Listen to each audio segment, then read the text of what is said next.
And so what's up mga Lodi? Ito na nga ang... And so what's up mga Lodi? Kung araw, nandito tayo sa may Lakeshore, Pampanga to join them in celebrating their 25th year anniversary at ang grand opening ng kanilang Christmas Glow Park. So this time, lilibutin naman natin yung buong park at papakita ko sa inyo yung mga different attractions na pwede niyong puntahan dito.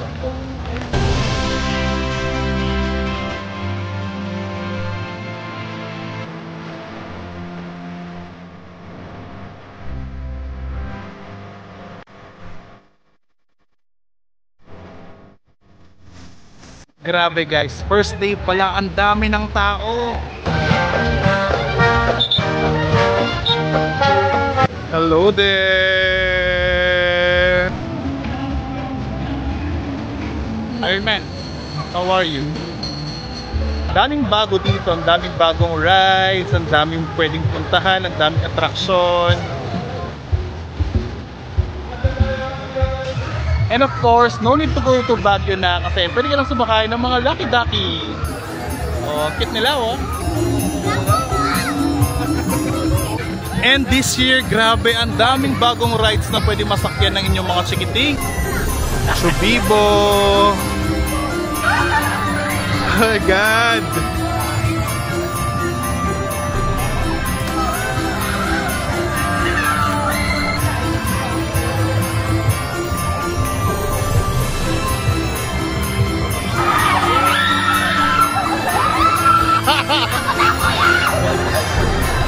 Masaya. Hindi tayo pwedeng umalis dito nang hindi natin itatry yung horror house. Handa na ba kayo? Hi ate!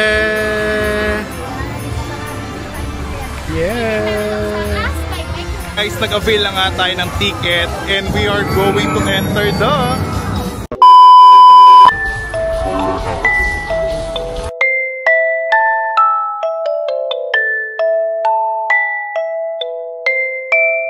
nakabahan na ako.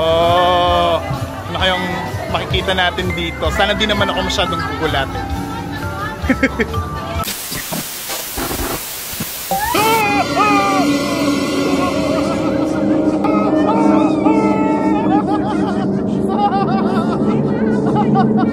Oh my God, oh my God.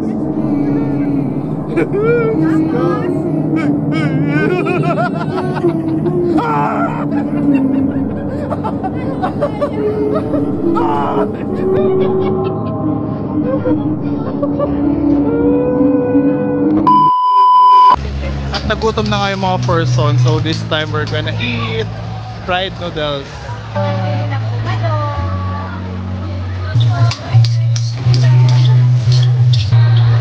Ooh, yummy!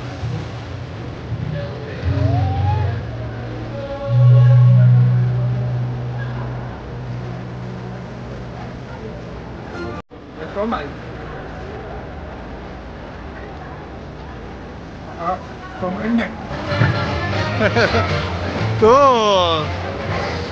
So yun guys, kapag nagutom naman kayo, meron din silang malaking food park dito at grabe, ang daming bago, ang daming masasarap.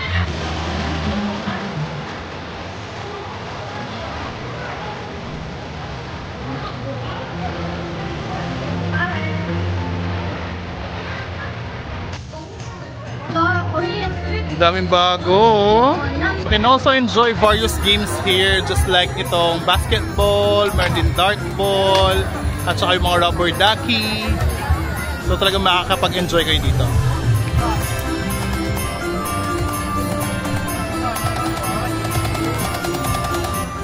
And by the way guys, meron din silang pa-live band dito. So abangan nyo lang kung sino yung mga artist na magpa-perform dito.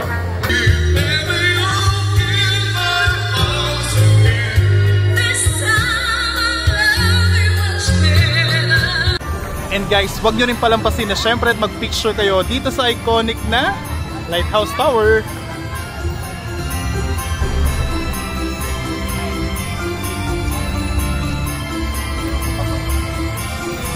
Paskong-pasko na talaga dito sa May Lakeshore, kaya naman kung ako sa inyo, invite nyo na ang family, friends at barkada na bumisita dito sa May Lakeshore. Kaya naman, see you here!